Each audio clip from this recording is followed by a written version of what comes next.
Stable کیا جائے اور ملک کے جو ترقی کے راستے جو ہیں ان کو کشادہ کیا جائے۔ یقیناً اس سے عام آدمی کو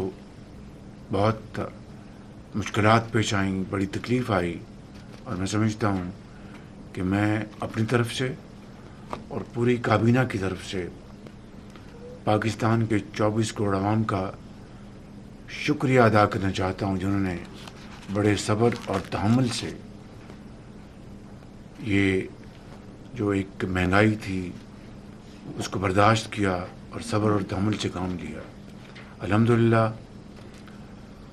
ان 2 سالوں میں مہنگائی 38% سے کم ہو کر سنگل ڈیجٹ میں آئی، مگر اب پھر چونکہ گلف میں جو کرائسس ہے اس کے نتیجے میں پھر اس میں تھوڑا سا اضافہ ہوا۔ اسی طریقے سے جو آپ کا جو بینکوں کا پالیسی ریٹ ہے وہ بھی 22.5% سے 11% پہ آیا ہے، اور یہ بھی مزید اس میں کمی آتی، مگر گلف کرائسس کی وجہ سے اس میں بھی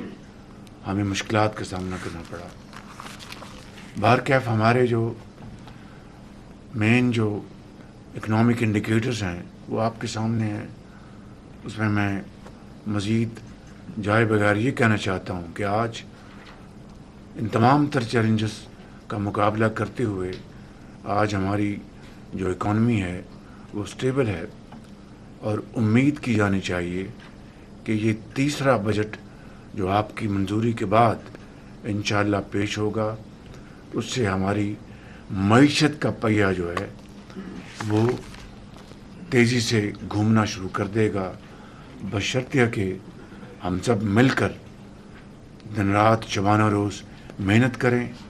اور اپنی جو ذمہ داریاں ہیں ان کو کما حقوں نبھانے کے لیے پوری تیاری کریں۔ اس بجٹ کو بنانے میں یقیناً بہت چیلنجز تھے، تو میں سمجھتا ہوں کہ کوئی قوم ترقی تو دور کی بات ہے، وہ اپنے آپ کو سنبھال نہیں سکتی اگر اس کے جو سیکورٹی اگر مضبوط نہ ہو اور ناقابل تسخیر نہ ہو۔ پانی کی ریزروائرز بنانی ہے، ڈیمز بنانے ہیں، ہمیں فی الفور اپنی جو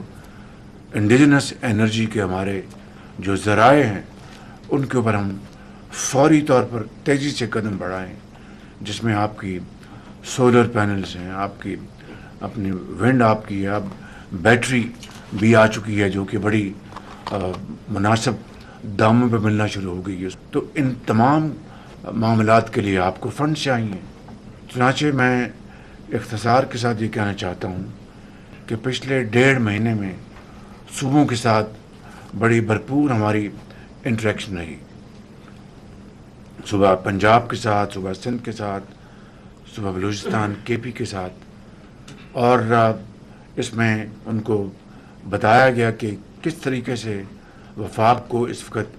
ایڈیشنل فنڈز کی ضرورت ہے۔ ان چیلنجز کو سامنے رکھتے ہوئے صوبوں کے ساتھ ایک بڑی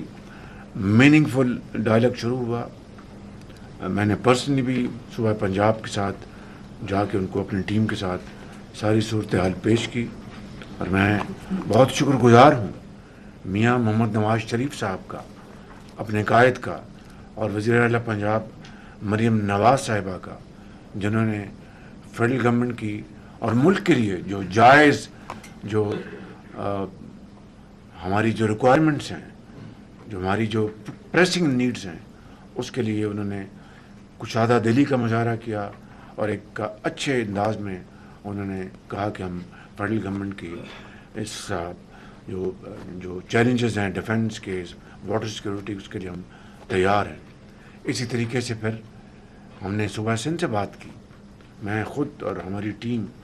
سب ہم ان کے ساتھ ملے، اور اس حوالے سے بھی ان کے ساتھ کئی نشستیں ہوئیں، تو انہوں نے بھی الحمدللہ انہوں نے پوری طرح تعاون کا انہوں نے مظاہرہ کیا، اور اس کے لیے میں جناب صدر آصف علی زرداری اور جناب چیئرمین بلاول بھٹو زرداری اور پیپلز پارٹی کا شکر گزار ہوں۔ انہوں نے یہ ملک کے بہترین مفاد میں فیصلہ کیا۔ اسی طریقے سے صوبہ بلوچستان کے وزیر اعلیٰ نے بڑی کشادہ دلی کا مظاہرہ کیا. انہوں نے کہا کہ وزیر اعظم جو صوبہ پنجاب اور صوبہ سندھ ایگری کریں گے اور جو آپ کہیں گے ہم تمام تر اپنی جو مشکلات کے باوجود ہم آپ کے ساتھ ہیں. اور اسی طریقے سے صوبہ کے پی سہیل آفریدی صاحب نے بھی اسی مثبت جذبوں کا مظاہرہ کیا. ہماری جو نیشنل اکنامک کونسل کی میٹنگ اس میں چاروں صوبوں نے مل کر جو ہمارا جو ڈیولپمنٹ پلان اور سارے صوبوں کے منصوبے ان کے اپنے اے ڈی پیز سب کو انہوں نے اتفاق کے ساتھ اس کی پوری تائید کی, اس کی انہوں نے اپروول دی. میں سمجھتا ہوں کہ یہ ایک ایسا مرحلہ تھا اور ہے کہ جس کے لیے میں سمجھتا ہوں کہ قومی وحدت, قومی یکجہتی اور اتحاد کا اس سے شاندار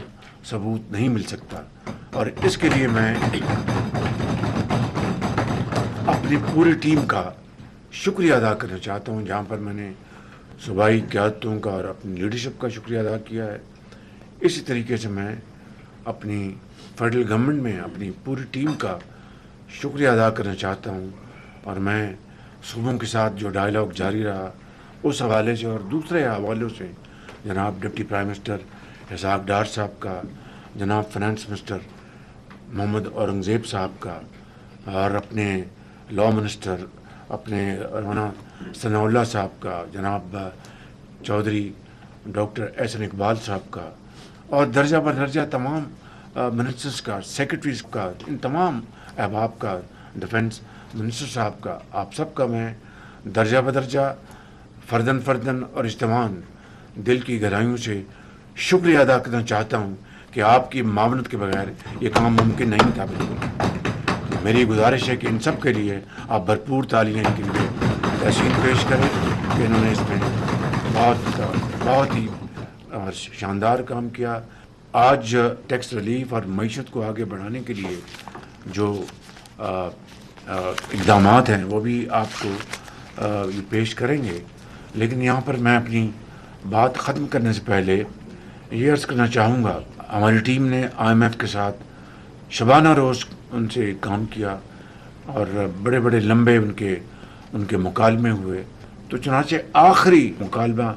میرا ہوا M D I M F کے ساتھ. ان سے میری کو آدھ پون گھنٹے کی میری ٹیلی فون ان سے کال ہوئی, اور وہ پاکستان کی معیشت کے حوالے سے آپ کی جو کارکردگی ہے وہ بڑی متاثر ہیں, اور انہوں نے کھلے دل سے اعتراف کیا کہ وزیر اعظم میں پاکستان کی جو 2 سالہ کارکردگی ہے میں بہت نہ صرف مطمئن ہوں, میں اس کی ستائش کرتی ہوں. الحمدللہ یہ جو مہینے 1.5 مہینے میں جو کاوش کی گئی ہے اس کے نتیجے میں آج جو بجٹ جو پیش کیا جا رہا ہے, مجھے امید ہے اللہ تعالیٰ کے فضل و کرم سے کہ اگر ہم اپنی کمر کسیں گے, شبانہ روز محنت کریں گے تو خوشحالی انشاءاللہ قوم کا, آپ کا, ہمارا مقدر ہوگی. میں چائنا گیا تھا, میں آپ کو بتا چکا ہوں 4 اہداف ہیں جو ہمارے سی پیک 2.0 کے ہیں: agriculture, I T, mines and minerals, special economic zones, اور G2G وہ آپ کی وہ شاہراہ جو ہے قراقرم ہائی وے. باقی سارا موسٹلی G2G ہوگا انشاءاللہ. تو چائنا کی وزٹ بھی انتہائی حوصلہ افزا تھا, انتہائی مثبت تھا الحمدللہ. اور اس بجٹ کی اپروول میں جہاں پر پیپلز پارٹی کے ساتھ جو ہمارا مکالمہ ہوا اور ان کے ساتھ بڑی تفصیلی گفتگو ہوئی, بالآخر اس میں ہم الحمدللہ کامیاب ہوئے. وہاں پر ہمارے جو دوسرے حلیف پارٹیز ہیں انہوں نے بلا مشروط, غیر مشروط انہوں نے ہمیں اس میں پورا سپورٹ کیا, جس میں ہمارے ساتھی ایم کیو ایم کے شامل ہیں, آئی پی پی کے علیم خان صاحب شامل ہیں, مسلم لیگ کے جناب چودھری صاحب شامل ہیں, بلوچستان عوامی پارٹی کے جناب میر خالد مقصی صاحب شامل ہیں, نیشنل پارٹی کے پلین بلوچ صاحب ہیں, اور یہ تمام ساتھیوں نے ہماری بھرپور معاونت کی, بھرپور ساتھ دیا, اور تب الحمدللہ آج یہ بجٹ ڈاکومنٹ مکمل ہوا. ان الفاظ کے ساتھ میں آپ سب کا بہت شکریہ ادا کرتا ہوں اور اب آگے بڑھتے ہیں. Thank you very much.